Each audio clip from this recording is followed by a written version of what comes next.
वो जमाने में मुअज़्ज़ज़ थे हम मुसलमान होकर और तुम खारे हुए तारिके कुरआन होकर।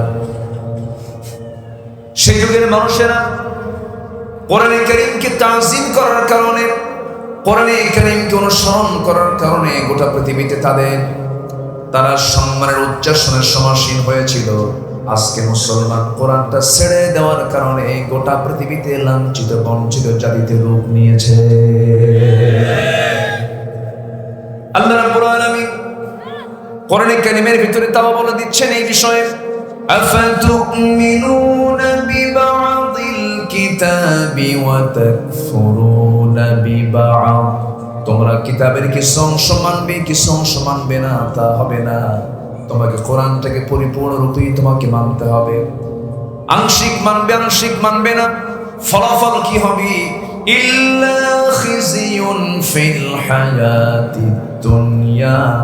দুনিয়ার জিন্দেগিতে লাঞ্ছনা নেমে আসবে, দুনিয়ার জিন্দেগিতে লাঞ্ছিত হয়ে যাবে।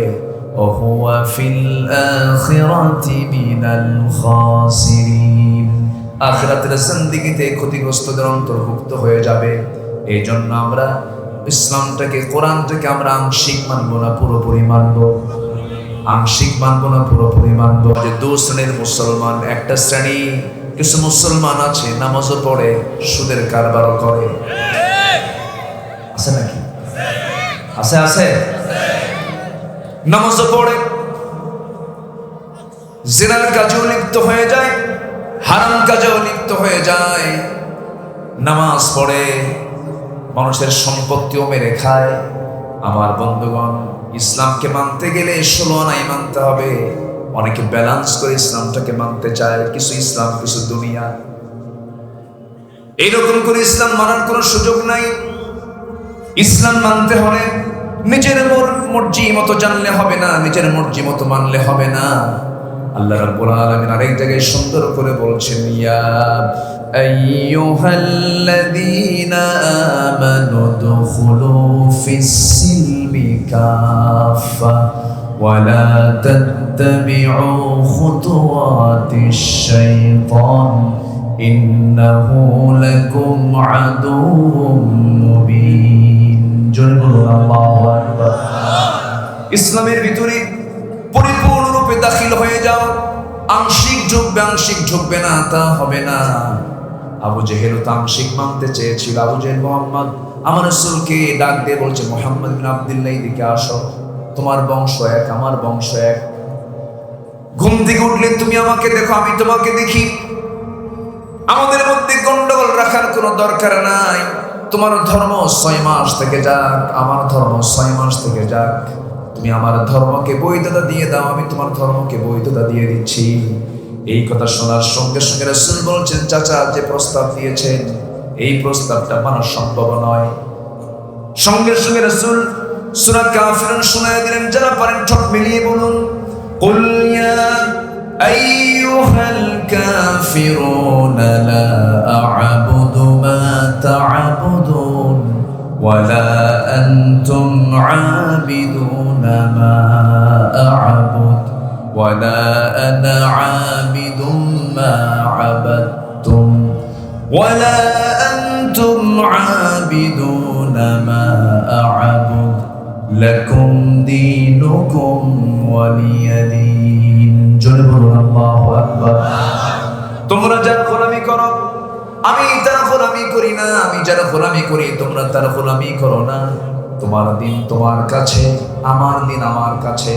আবু জেহেলের সমাজের বৈশিষ্ট্য ছিল, আবু জেহেল যে সমাজটা পরিচালনা করতে সেই সমাজের সুদ ছিল, মদ ছিল, জেনা ছিল, জুয়া ছিল। এটা তো আমাদের সমাজে নাই। আসতে বলে আছে না নাই? তাহলে মদ, জুয়া, জেনা, সুদ এটা কি মুসলিম সমাজের বৈশিষ্ট্য না আবু জেহেলের সমাজের বৈশিষ্ট্য? তাহলে আমাদের সমাজে এগুলো আছে না নাই? এগুলো কারা চালায় বলেন? এই আচ্ছা, তাহলে আমি যে প্রশ্ন করছি বিরক্ত হচ্ছেন নাকি আপনারা? মদ, জুয়া, জেনা, সুদ, এই চারটা কাজ আবু জেহেলের সমাজে প্রচলিত ছিল। আজকের সমাজে এগুলো আছে না নাই? চালাচ্ছে কারা? আবু জেহেলরা। নাম কি আবু জেহেল আছে? ওরা মসজিদে যায় না মাঝে মাঝে? মসজিদে যায় না? যায়। টাকা থাকলে হজেও যায়, মসজিদও বানায়, মাদ্রাসাও বানায়, আবার মদের বোতল নিয়ে বসে থাকে, সুদের কারবারও করে। ওরা ভাবে আল্লাহ খুশি থাক, শয়তানও বেজার না হোক। আছে না নাই বলে? আছে। ওই চোরের মতো এক চোর গেছে কোরবানির আগের জুম্মায় মসজিদে নামাজ পড়তে। তো আগের জুম্মায় তো খতিব সাহেব কোরবানি নিয়ে আলোচনা করবেন, তো কোরবানির তাৎপর্য নিয়ে এমন ওয়াজ করছে, চোর মনে মনে চিন্তা করতেছে এত বড় সোয়াব কোরবানি, আমাকে কোরবানি দিতে হবে, প্রয়োজনে চুরি করে হলো। কথা বলছেন? তো কোরবানির গরু সে চুরি করার জন্য গেছে, চুরি করে আনতেছে। শেষ রাতের দিকে মসজিদের সামনে দিয়ে যায়। ইমাম সাহেব ফজর নামাজ পড়ার জন্য তিনি ওযু বানাবেন, বাইরে বের হয়েছেন, দেখেন যে কে যেন হাতে গরু নিয়ে আসতেছে। ইমাম সাহেব বলছে, কি হবে এত গভীর রাতে ফজরের সময় তুমি হাতে গরু নিয়া কোন জায়গা থেকে আসতেছে? হুজুর, আপনার জন্যই তো এই ঘটনা ঘটলো। কেন?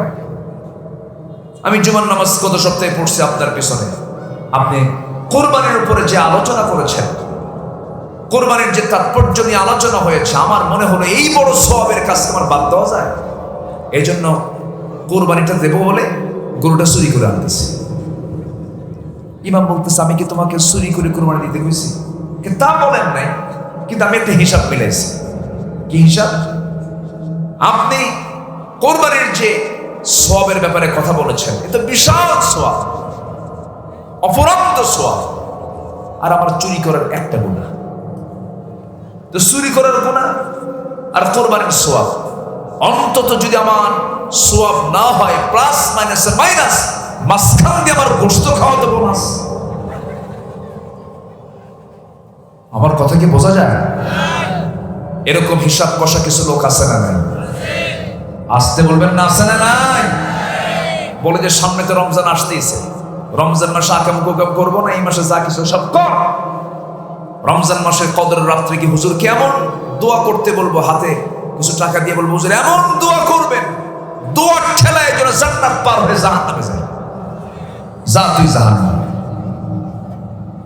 এইরকম চেতনা নিয়ে জান্নাত পাওয়া যাবে না। আগে তাগুতকে ছাড়তে হবে, আগে পাপকে ছাড়তে হবে, আগে সমস্ত খারাপ কাজ বন্ধ করতে হবে জীবন থেকে, সমাজ থেকে দূর করতে হবে এগুলোকে। ভালো কাজ করতে গেলে খারাপ কাজের সংমিশ্রণে যাওয়া যাবে না। নামাজ না পড়ে কি জান্নাত পাওয়া যাবে? অনেকে বলে, হুজুর নামাজ নাই আমার, কিন্তু ঈমান কি নাই? আছেন এরকম বলে না? এরকম বলার লোক আছে না নাই? যার নামাজ নাই তার কিছু আছে? আসতে বলে তার কিছু আছে নাকি? তার কিচ্ছু নাই। আসুন আয়াতের দিকে আমি চলে যাচ্ছি। অনেক কথা আছে, আজান হবে মাঝখানে, কোনো টেনশন করবেন না। আমরা নির্দিষ্ট সময়ের চাইতে একটু পরে আমরা নামাজ পড়ব। জোরে বলি ইনশাআল্লাহ, জোরে বলি ইনশাআল্লাহ। নিরিবিলি একটা পরিবেশে বসে আছি, আমরা কথাগুলো একটু মনোযোগ দিয়ে শোনার চেষ্টা করছি। তাহলে ঈমান রক্ষা করতে হলে শুধু জিকির আজকার আর নফল নামাজ বেশি করলে হবে না, আমাকে গুনাহমুক্ত থাকতে হবে। আমাকে কি মুক্ত থাকতে হবে? গুনাহমুক্ত থাকতে হবে। পাপের কাছে যাওয়া যাবে না, পাপকে বর্জন করতে হবে। আল্লাহ রাব্বুল আলামিন বলছেন, বান্দা আমি তোর জন্য দুইটা রাস্তা খোলা রেখে দিয়েছি, একটা হলো জান্নাত আর একটা হলো জাহান্নাম।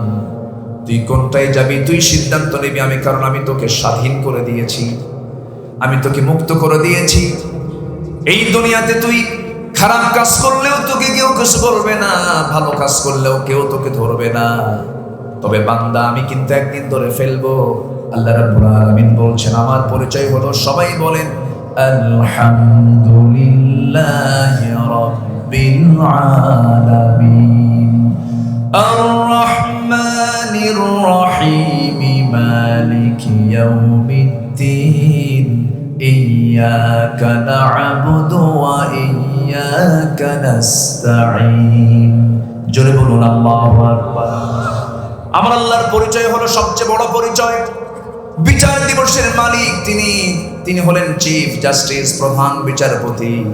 তার চাইতে বড় বিচারক আর কেউ, আসতে বলবেন না, আর কেউ। তিনি আমার বিচার করবেন। আলাইসাল্লাহু বিআহকামিল হাকিমিন। তিনি আমার বিচার করবেন, তিনি আমার হাকিম।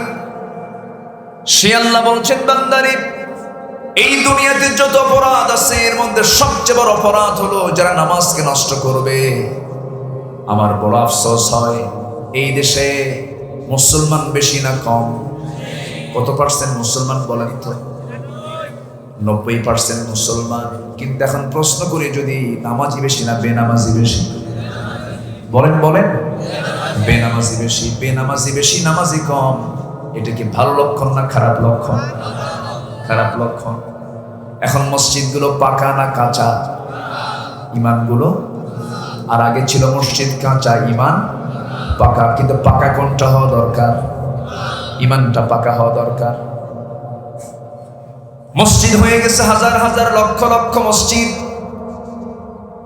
কিন্তু মূল নামাজ ফজরে মুসল্লি খুঁজে পাওয়া যায় না। এমন হয় মসজিদে মুসল্লি মোট 3 জন, একজন ইমাম, একজন মুয়াজ্জিন, একজন খাদেম। আমি কি ভুল বলতেছি? ভুল বলতেছি আমি?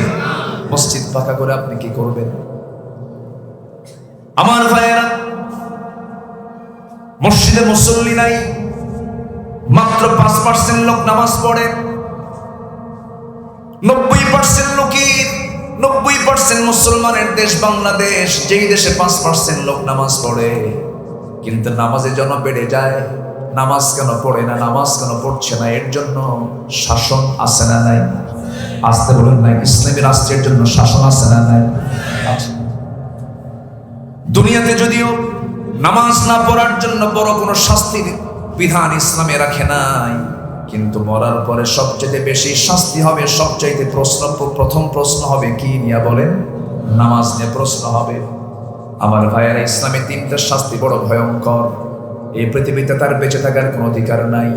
নাম্বার 1 হলো আস-সাইয়্যিবুজ জানি। যে সমস্ত লোকগুলো বিয়ে করার পরেও যারা জিনা করে, তাদের পৃথিবীতে বাঁচার কোনো অধিকার নাই। নাম্বার 2 হলো কতলুন নাফস। অন্যায় করে কেউ যদি কাউকে হত্যা করে, তার বাঁচার কোনো অধিকার নাই। নাম্বার 3 হলো যারা আল্লাহর দিন থেকে যারা বিচ্যুত হয়ে যারা দূরে সরে আসবে, মুরতাদ যারা হয়ে যাবে, ইসলামকে বাদ দিয়েছে যারা, অন্যদিকে যারা চলে যাবে, তারা মুরতাদ। এই মুরতাদেরও পৃথিবীতে বেঁচে থাকার কোনো অধিকার নাই। এই 3টা শাস্তি, এই 3টা অপরাধের শাস্তি সবচেয়ে ভয়ঙ্কর। নামাজ ছেড়ে দেওয়ার শাস্তি কিন্তু দুনিয়াতে কম না হলেও, কিন্তু এই দুনিয়া থেকে বিদায় হওয়ার পর হাসরের ময়দানে প্রথম প্রশ্ন আল্লাহ বান্দাকে কি নিয়ে করবেন? আসতে বলবেন না, কি নিয়ে করবেন? নামাজ নিয়ে করবেন। কিন্তু নামাজ নিয়ে কি আজকে সমাজে কোনো কথা হয় নাকি? বড় বড় সম্মেলন হয়, বড় বড় সমাবেশ হয়, বহু নেতা কর্মী সেই জায়গায় চলে যায়। অক্ত পার হয়ে যাচ্ছে, আপনার নেতা আপনাকে নামাজের জন্য বলে না, আপনার নেতা আপনাকে নামাজের জন্য কোনো তাকিদ দেয় না। যে দল করতে গিয়ে নেতা আপনাকে নামাজের জন্য বলে না, সেই নেতা তো দুনিয়ার নেতা হতে পারে, সে তো আখিরাতের নেতা আপনার হতে পারে না। সে আপনার প্রকৃত বন্ধু নয়, যে জাহান্নাম থেকে বাঁচায় না। যে আপনাকে জাহান্নাম থেকে বাঁচানোর মাধ্যম হবে, সেই তো আপনার প্রকৃত বন্ধু হবে। অতএব আমরা সিদ্ধান্ত নেব, আমরা আজকের থেকে নামাজটা ছেড়ে দেব না, এবং সাথে সাথে যে সমস্ত দলের নেতারা আমাদেরকে নামাজের কথা বলে না, ওই সমস্ত নেতাদের মুখে আমরা জুতা মারি। রাগ করলেন নাকি? রাগ করতেছেন? সম্মানিত ভাইয়েরা, সম্মানিত বন্ধুগণ, যদি একটা প্রশ্ন করি, বলুন তো আমার দেশে এই মুহূর্তে নেতা বেশি না কর্মী বেশি? আলাদা রকম। নেতা বেশি না কর্মী বেশি? কর্মী তো শুনি না যে আমি অমুক দলের কর্মী, কেউ কয়? সব নেতা। এই জন্য সামনে কোন নেতা তো সব মঞ্চেই থাকে, কর্মী সব বাইরে থাকে। এই জন্য সব নেতা মঞ্চ থাকে কেন? আমার কথা কি বোঝা আসতেছে? মসজিদে যান, মসজিদে গেলে পরে সেখানে মেম্বারে কয়জন, নেতা কয়জন, কোনো ঝামেলা আছে, কোনো গন্ডগোল আছে, ভাঙ্গাভাঙ্গি আছে? আচ্ছা, ইমাম যিনি নামাজ পড়াচ্ছেন তার পেছনে সে যত দামি লোকটাই হোক না কেন, ইমাম রুকুতে গেছেন, ওই দামি লোকটা যদি কয় আমার সময় না, আমি সেজদায় গেলাম, কাম হবে? হবে কাম? ইসলাম নেতৃত্ব শিখায়, নামাজ নেতৃত্ব শিখায়। যেই নেতৃত্বে নামাজ নাই সেই নেতৃত্বে আমরা নাই। কারা কারা হাত উঁচু করে দেখান মুসলমান?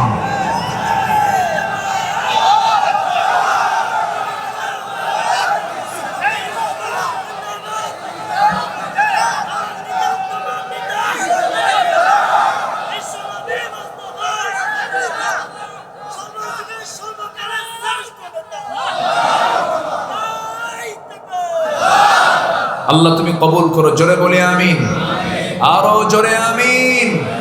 নামাজ আছে যেখানে, নামাজ নাই যেখানে, ইসলাম আছে যেখানে, কোরআন হাদিস যেখানে, আল্লাহর দল যেখানে, দুনিয়ার দল যেখানে। কষ্ট পেলেন? মনে হয় কষ্ট দিয়ে ফেলেছি। সম্মানিত ভাইরা, ভাইরে, আমি চেষ্টা করি দরদ নিয়ে কথা বলা। আমাদের বড় চেষ্টা হলো কোনো ক্রমেই জাহান্নামে যাওয়া যাবে না। আমাকে জাহান্নাম থেকে বাঁচতেই হবে, জাহান্নাম থেকে কি বাঁচতেই হবে। এখন এই বাঁচার জন্য আমার কি করা দরকার, এটাই হচ্ছে আমার জীবনের সবচেয়ে বড় চ্যালেঞ্জ। আমার নবীজি নামাজ থেকে নেতৃত্ব তৈরি করেছেন। ছোট্ট একটি ইতিহাস মনে পড়লো আমার নবীজি ইন্তেকাল করবেন, যে কোনো মুহূর্তে রাসূল দুনিয়া থেকে বিদায় নিচ্ছেন। এমন সময় আম্মা জান আয়েশা বর্ণিত হাদিস, রাসূল আমার ঘরে তিনি ঢুকলেন, ঢুকে আমার ঘরে এসে বলছেন, আয়েশা প্রচন্ড মাথা ব্যথা হচ্ছে, তুমি একটু মাথায় আমার পানি ঢেলে দাও। তো পানি ঢেলে দেওয়া হচ্ছিল। নবীজির প্রচন্ড জ্বর, প্রচন্ড মাথা ব্যথা। এমত অবস্থায় আমার নবীর কানে বেলালের আজান কানে চলে আসলো। আজান শোনা মাত্রই বলছেন, আমার আয়েশা, আমার তো মসজিদে যাওয়া দরকার। সুবহানাল্লাহ বলবেন না? আমার তো মসজিদে যাওয়া দরকার। আজান শুনলি কোথায়? জোরে বলেন কোথায়? মসজিদ। এটা হচ্ছে ইমানদারের লক্ষণ। আজান শুনেছি, বেলাল তো আজান দিল, কিন্তু আজকে আমি উঠতে পারছি না। আয়েশা আমাকে একটু ধরো তো। ধরে ধরে ওঠার চেষ্টা করলেন, কিন্তু আমার নবীজি মুখ থুবড়ে পড়ে যাচ্ছেন বারবার। আম্মা জান আয়েশা বলেন, ইয়া রাসূলুল্লাহ, আপনার উঠতে পারবেন না মনে হয়, বিশ্রাম দরকার আপনার। রাসূল বলছেন, আয়েশা রে, বুঝতে পেরেছি আমার জামাতে নামাজ আর হবে না মনে হয়, আমি আর জামাতে নামাজ পড়তে পারবো না। তুমি আমার প্রিয় সাহাবী, আমার বন্ধু, তোমার বাবা আবু বকরকে বলে দাও সেজন্য আমার মুসল্লায় দাঁড়ায়া আমার দায়িত্বটা পালন করে। আজান শেষ হয়ে গেল, সাহাবে কেরাম অপেক্ষার প্রহর গুনছেন, রাসূল কখন আসবেন। সময়টা ঘনিয়ে যাচ্ছে, নবীজির আগমন হয় না। এমন সময় আম্মা জান আয়েশা যখন জানিয়ে দিলেন, আমার নবীর মুসল্লায় যখন সাইয়েদনা আবু বকর যখন দাঁড়িয়ে গেছেন, সঙ্গে সঙ্গে সাহাবে কেরাম হাউমাউ করে কান্নাকাটিতে ভেঙে পড়ল। সাহাবে কেরাম কাঁদতেছি।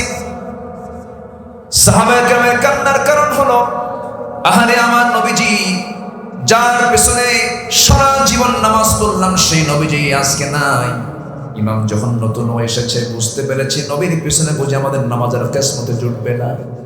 এই চিন্তা মাথায় নিয়া সাইয়েদনা আবু বকর সিদ্দিক রাদিয়াল্লাহু তাআলা নামাজ পড়াচ্ছেন, কিন্তু তার চোখে পানি টলমল করছে।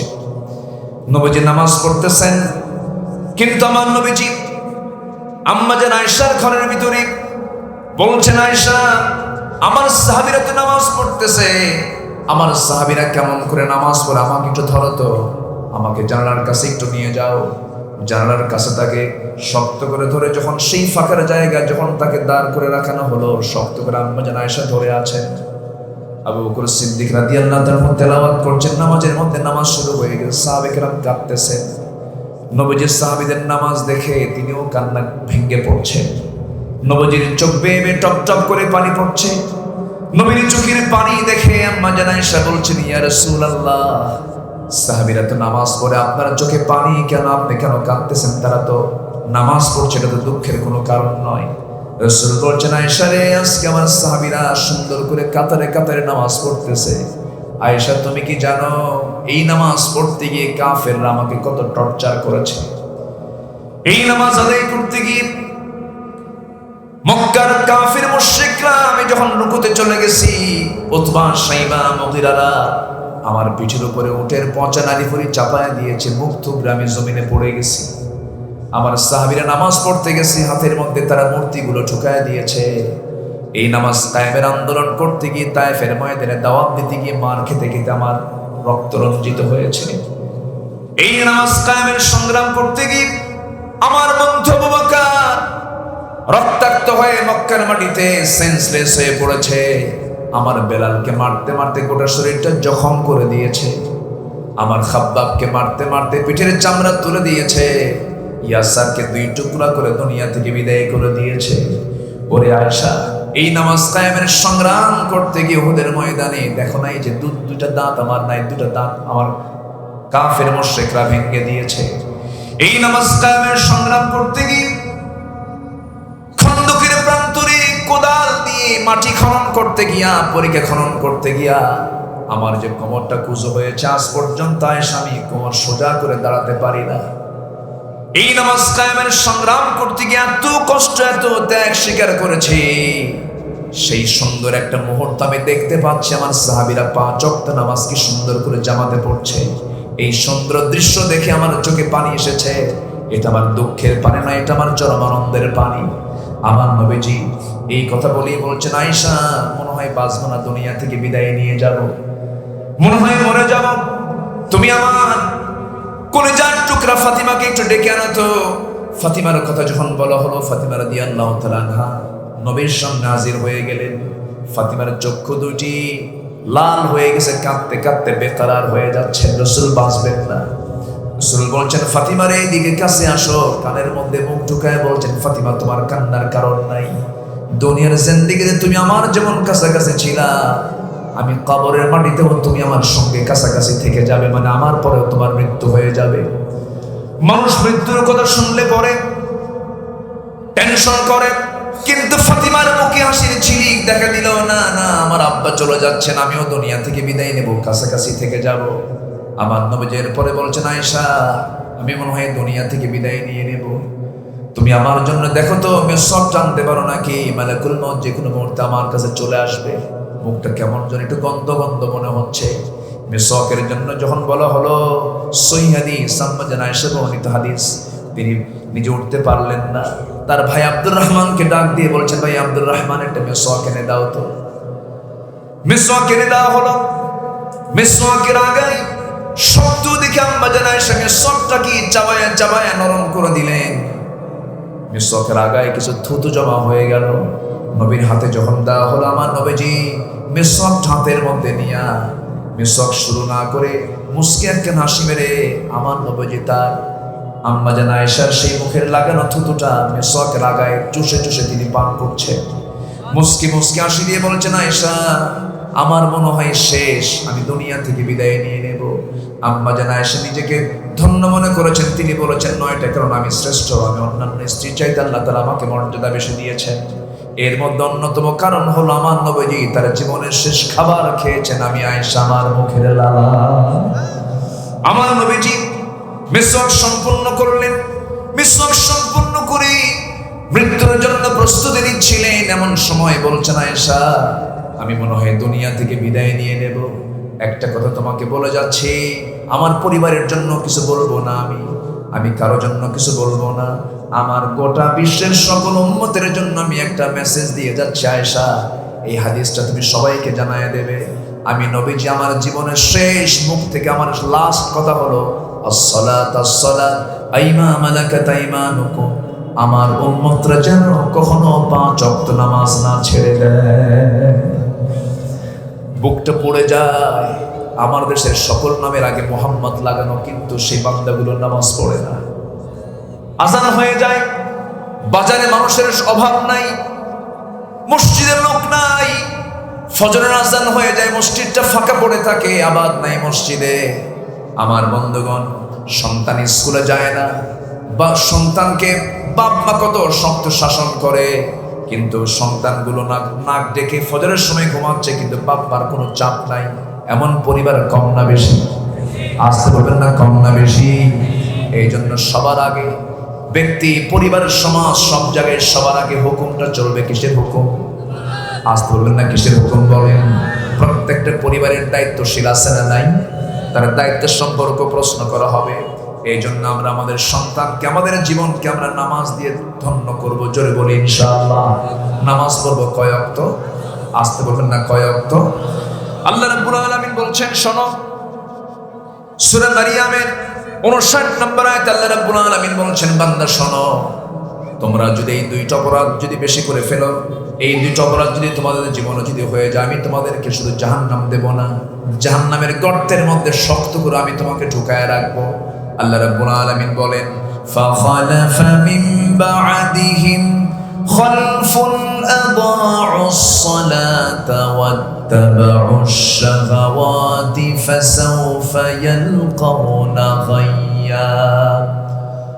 আল্লাহ রাব্বুল আলামিন বলেন, ওই সমস্ত বান্দাকে আমি জাহান্নামের গর্তের মধ্যে ঢুকাবো। একটা গর্ত আছে, সেই গর্তের নাম হলো গাই নামক গর্ত।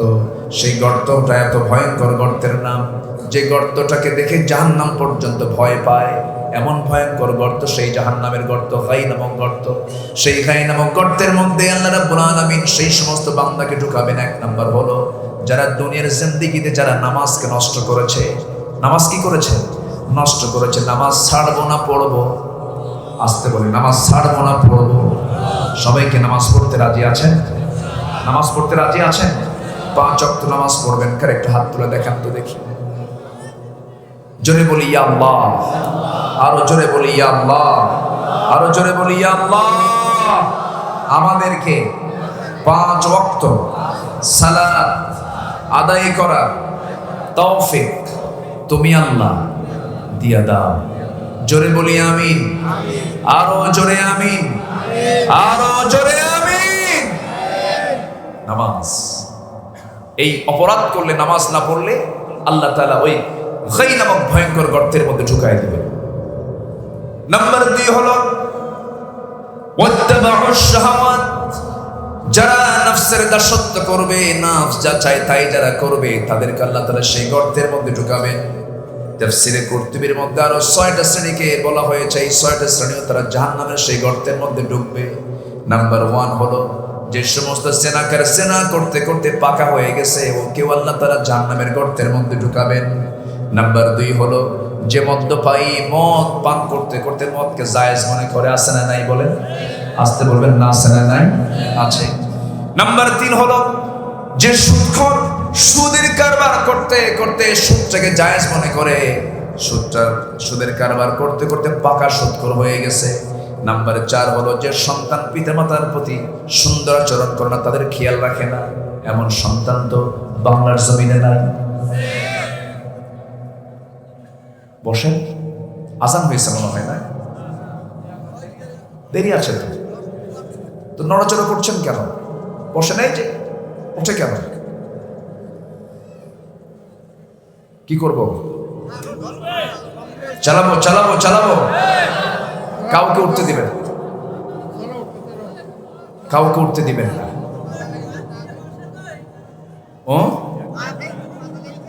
ও মাজা লেগে গিয়েছে, ঠিক আছে, বসেন না। কত সময় তো চলে যায়। একটা বিষয় বলি আপনাকে, সেটা বলবো, মাহফিলে বসে যদি আপনি মজা না পান, সেজদা দিয়ে যদি আপনি তৃপ্তি না পান, কোরআন তেলাওয়াত করে যদি আপনার ভিতরে যদি ভালো না লাগে, আল্লাহর নাম নিতে যদি আপনার কাছে বিরক্ত মনে হয়, তাহলে ভাবতে হবে বড় কোনো শয়তান আপনাকে, আপনার নফসকে আসর করছে, ঠিক কি না? এত হাজার হাজার মানুষ পাবেন কোথায়? শেষে একটা দোয়া হবে। ভূমিকম্পের কারণ তো বলেই নাই, বলছি একটু মিলাই দিই। একদিকে শেষ পর্যন্ত মনোযোগ দিয়ে শুনতে হবে। শ্রোতা হতে হবে লাস্ট ক্লাস না first class? First class. First class শ্রোতার বৈশিষ্ট্য হলো শুরু থেকে শেষ পর্যন্ত ক্লাসে থাকা, আলহামদুলিল্লাহ বলেন। থাকে এই যে ইনি তো মাস্টার মানুষ, শিক্ষক মানুষ, উনি বুঝেন। একটু বসেন। সম্মানিত ভাইয়েরা, জাহান্নাম কি কেউ পেতে চাই? তাহলে কি পেতে চাই বলেন? কি পেতে চাই বলেন? জান্নাতটা কত দূরে আছে? হ্যাঁ, কাছাকাছি। তাহলে কেমনে যাবেন? প্রশ্ন করে ফেললাম। জান্নাতটা কাছে না তো। জান্নাত হচ্ছে আল্লাহর ঘরের সাথে। জোরে বলে সুবহানাল্লাহ। আল্লাহর ঘর কি এই পাড়া ওই পাড়া? আল্লাহর ঘরে গিয়েছিলেন, আল্লাহর আরশ আজিমে গিয়েছেন একজন মানুষ, তিনি হচ্ছেন মুহাম্মদ সাল্লাল্লাহু। পৃথিবীর কোন বিমানে চড়ে? কার ফ্লাইটে? আসতুল কার ফ্লাইটে? জান্নাতে যেতে হবে কার ফ্লাইটে চড়ে? আল্লাহর ফ্লাইটে চড়ে। ইল্লিনে যেতে হবে অথবা সিজ্জিনে যেতে হবে। সিজ্জিনে যাব না, আমরা ইল্লিনে যাব। জোরে বলে আল্লাহু আকবার। সেই জান্নাত যারা চেয়েছেন তারা পেয়েছেন। চেয়েছিলেন আসিয়া আলাইহিস সালাতু ওয়াস সালাম, কিভাবে পেয়েছেন? এমনি এমনি পান নাই। তাদের ত্যাগ কি, তাদের সাধনা কি? আমরা ভাবি ঠাকঠুক মেরে কয়েকটা সেজদা দেব, রমজান মাসে রোজা রাখবো, টাকা আছে হজে যাব, এই একটু মসজিদ মাদ্রাসা বানায় দিয়া আল্লাহ মানে জান্নাত না দিয়ে যাবে কোথায়? এরকম কিছু লোক আছে না নাই? দেখেন জান্নাত কেমনে পাইতে হয়। মারিয়ামের নাম নিয়েছে, আরেকজন মহিলার নাম একটু নিচ্ছি, আসিয়া নাম। কি নাম? আসিয়া। কার বউ? বলেন কার বউ? দেখেন ফেরাউনের ঘরে থেকে তার ঈমান আছে না নাই? আছে। আর আজকে ফেরাউন না, শহীদুল ইসলামের ঘরে থেকেও ঈমান নাই। আছে না নাই? ফেরাউনের ঘরে থেকে তিনি ঈমানটাকে মজবুত রেখেছেন, ইসলাম কবুল করলেন। ফেরাউন বলল, আসিয়া শুনলাম তুমি নাকি মুসার দিন গ্রহণ করেছো। সঙ্গে সঙ্গে আসিয়া আলাইহিস সালাম বলছেন, আমার স্বামী আপনি আমাকে যে কথাটা বললেন এটা ভুল কথা। মুসার দিন বলতে কোনো দিন না, দিন কোনো ব্যক্তির নয়, দিনটা কার? আল্লাহর। আমি আল্লাহর দিনটা গ্রহণ করে নিয়েছি। আপনি আমার স্বামী হন, আমি আপনার স্ত্রী হই। আমার যৌবন আপনার কাছে, আপনার যৌবন আমার কাছে। আপনি আমাকে ভালোবাসেন, আমি আপনাকে ভালোবাসি। সংসার জীবন গড়ে তুলেছি আমরা। আমি আপনার ভালোই চাবো, আমি আপনার আখিরাতটা ভালো চাই। এই জন্য আমি আপনাকে দাওয়াত দিচ্ছি, আপনি আল্লাহর দিনটা গ্রহণ করুন। ফেরাউন বলছে, আসিয়া শেষ পর্যন্ত তুমি মুসার দলেই চলে গেলে। আসিয়া বলছেন, মুসার দল বলতে কোনো দল নাই, আমি দল করি আল্লাহ তাআলা। যেরকম সুবহানাল্লাহ। মুসা হচ্ছেন আল্লাহর প্রেরিত পয়গম্বর। আমি তাকে নবী হিসেবে বিশ্বাস করে নিয়েছি, আল্লাহকে রব বানিয়েছি। এর বাইরে আর কোনো কিছুই করতে যাব না। সঙ্গে সঙ্গে ফেরাউন বলছে, আসিয়া শোনো, আমি তোমাকে একটা সত্য কথা বলে দিচ্ছি। তুমি কি জানো এই গ্রহণটা করার কারণে, তুমি দিনটা মেনে নেওয়ার কারণে তোমার কি হতে পারে? আসিয়া আলাইহিস সালাতু ওয়াস সালাম শুধু মুস্কি হাসি মেরে বললেন, আমার স্বামী গো, এই পৃথিবীতে কোনো ভালোবাসা ওই ভালোবাসার সমকক্ষ হবে না যে ভালোবাসা আমি বেসে ফেলেছি। কার সাথে? আল্লাহর সঙ্গে আমার মহাব্বত হয়ে গেছে। যেরকম সুবহানাল্লাহ। কার সঙ্গে মহাব্বত? আল্লাহর সঙ্গে মহাব্বত হয়ে গেছে। ফেরাউন বলছে, আসিয়া শোনো, আমি কিন্তু তোমাকে দুনিয়া থেকে বিদায় করে দেব। আসিয়া আলাইহিস সালাম মুস্কি মুস্কি হাসি মেরে বলছেন, আমার স্বামী, আমি জানি আপনি আমাকে চূড়ান্ত কথাও বলতে পারেন, আমার মুখ থেকে চূড়ান্ত কথা আপনি শুনে নেন। আমি আপনাকে সম্মান রেখেই বলছি, আমি আপনার সঙ্গে বেয়াদবিও করে কোনো কথা বলছি না। কিন্তু দিন ঈমান এটা তো সম্পূর্ণ অন্য বিষয়, এই জায়গায় কোনো আপোষ চলবে না। আপনি আমাকে যেহেতু বলিয়ে ফেলেছেন, আমাকে মেরে ফেলবেন। আমার স্বামী, আমি আপনাকে জানিয়ে দিচ্ছি, আমি দুনিয়া থেকে হাসতে হাসতে বিদায় হব। আমার প্রতি অত্যাচারের মাত্রা যত বাড়বে, আমার ঈমানের পাওয়ার তত বেড়ে যাবে, আমার ঈমান তত মজবুত হয়ে যাবে। ফেরাউন চিন্তায় পড়ে গেল, হামানকে ডাকলো, মন্ত্রী পরিষদকে ডেকে পরামর্শ করে নিল।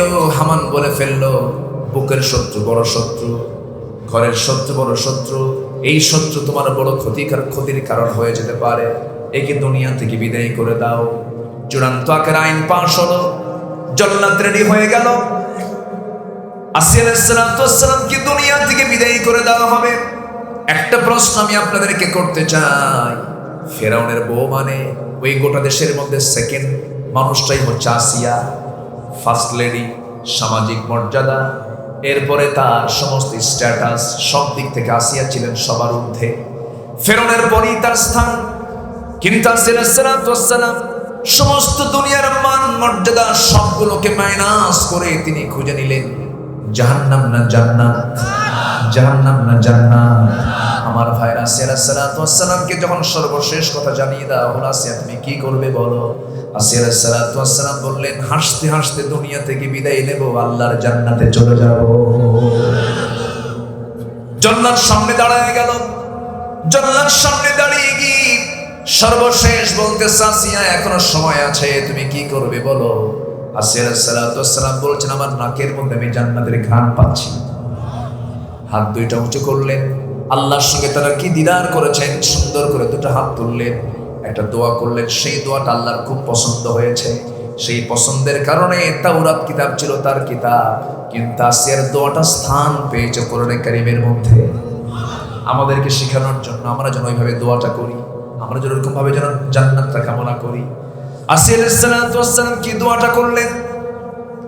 আসিয়া আলাইহিস সালাম সেই দোয়াটা করলেন যে দোয়া কোরআনে আল্লাহ তাআলা উল্লেখ করেছেন, সেম হুবহু তার কথাটি কোরআনে তুলে ধরেছেন। তিনি দোয়া করছেন কি? রব্বি বিনিলি ইনদাকা বাইতান ফিল জান্নাতি ওয়া নাজ্জিনি মিন ফিরআউনা ওয়া আমালিহি। আল্লাহ তাআলা তুমি আমার জন্য বানিয়ে দাও, রব্বি বিনিলি আমার জন্য বানিয়ে দাও, ইনদাকা তোমার কাছে, বাইতান একটা ঘর, ফিল জান্নাত জান্নাতের মধ্যে, জান্নাতের মধ্যে একটা ঘর শুধু তুমি আমাকে বানিয়ে দিবা, কিন্তু সেই ঘরটা যেন হয় ইনদাকা তোমার কাছে, তোমার ঘরের দেওয়ালের সাথে।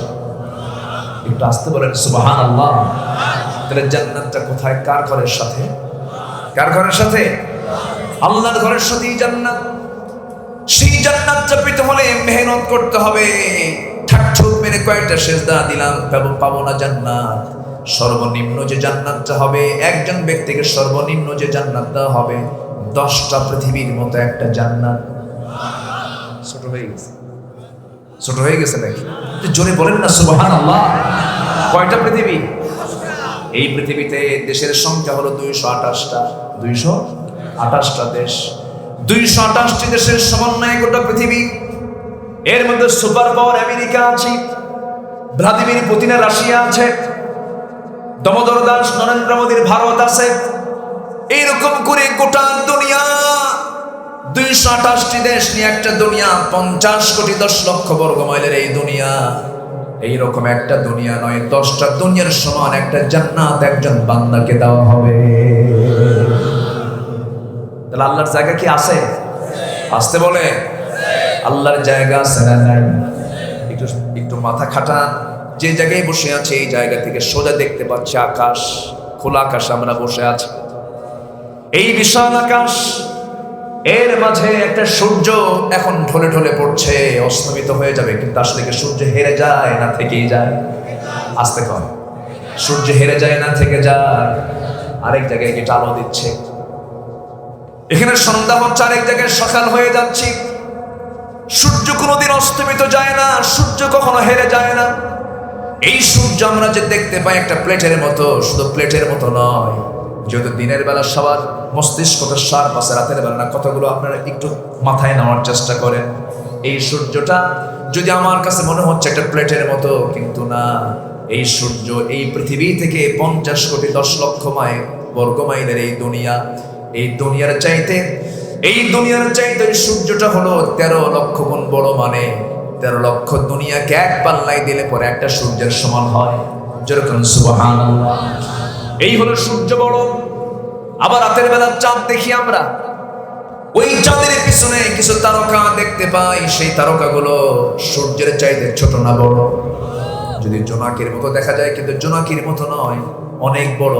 ব্যাটেল জুইস নামে একটা তারকা আছে, ব্যাটেল জুইস। বিজ্ঞানীরা বলতেছে ব্যাটেল জুইস তারকাটা ওই সূর্যের চাইতে 33 কোটি গুণ বড়। কত কোটি? কত কোটি বলেন? 33 কোটি গুণ বড়।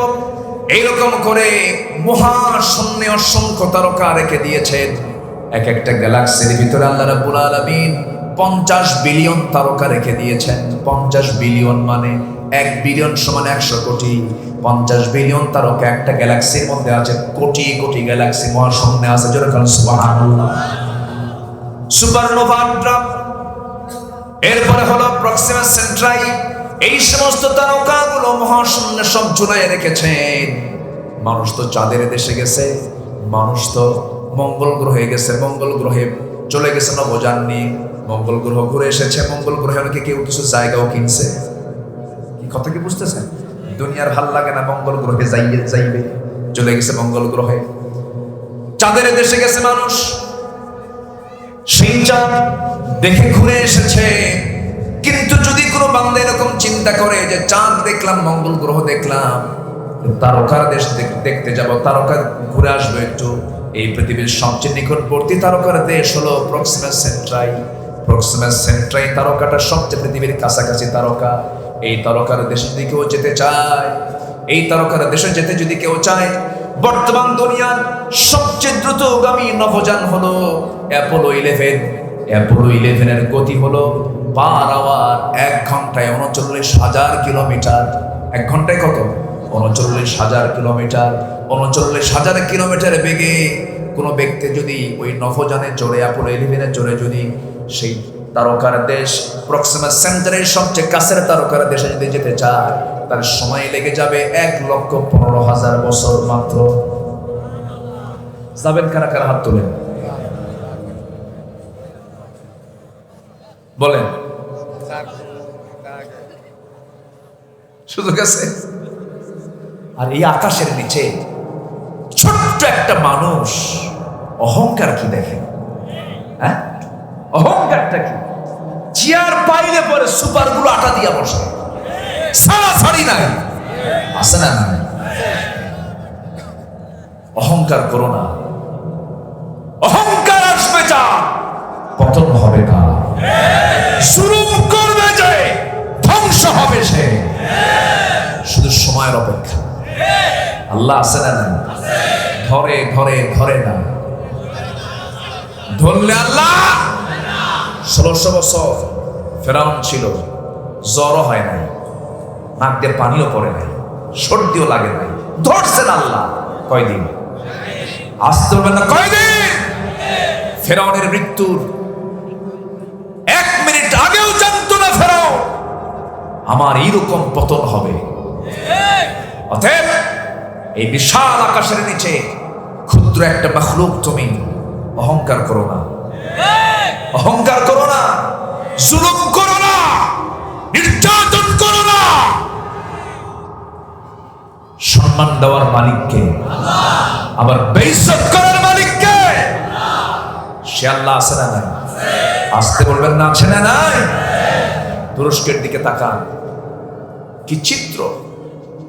17 ঘন্টা বোন তার ছোট্ট ভাইকে, মানে যেন বিল্ডিং চাপা, বিল্ডিং এর কলাম চাপা লেগে যেন না মারা যায়, সে কষ্ট করে ছোট্ট ভাইকে সে আগলে রেখেছে যেন সে মারা না যায়। 17 ঘন্টা। এই যে একটা দুর্যোগ, এই যে একটা ভূমিকম্প পৃথিবীবাসীকে নাড়া দিয়ে যাচ্ছে। পৃথিবী যদি একটা পরিবার ভাবি আমরা, এর মধ্যে কি আমরাও নেই? আসতে বলেন কেন? আমরা আছি না নাই? 2021-এর শেষের দিকে মনে আছে কিনা আপনাদের? ফজর নামাজ পড়তে গিয়েই খালি মসজিদ নড়ে, মনে আছে আপনাদের? আছে? আচ্ছা, যে নড়াটা নড়ছে ছিল কয়েক সেকেন্ড, কয়েক মিনিট হলে বলে ঢাকা আছে, ঢাকা ফাঁকা, ঢাকা কি হতো? ফাঁকা হয়ে যেত। অতএব এই জমিনকে সকল প্রকার গজব থেকে নিরাপদে রাখার জন্য আমি মনে করি প্রত্যেক নেতৃবৃন্দকে এই কাজে এগিয়ে আসতে হবে। সমাজে কোনো প্রকার অন্যায়, অনৈতিক, বেহায়াপনা এবং অশ্লীল কোনো কাজ আমরা হতে দেব না, ঠিক কিনা? সমাজে জমিনে তখনই ভূমিকম্প হয়, সাইক্লোন হয়, সিডর হয়, আইলা হয়, তখন যখন জমিনে 1 নম্বর জেনার পরিমাণ বেড়ে যায়। আজকের সমাজে বিয়ে বেশি না জেনা বেশি? 4টা কারণে হয়। কয়টা কারণে বলেন? 4টা কারণ। নাম্বার 1, জেনা বেড়ে গেলে। কি বেড়ে গেলে?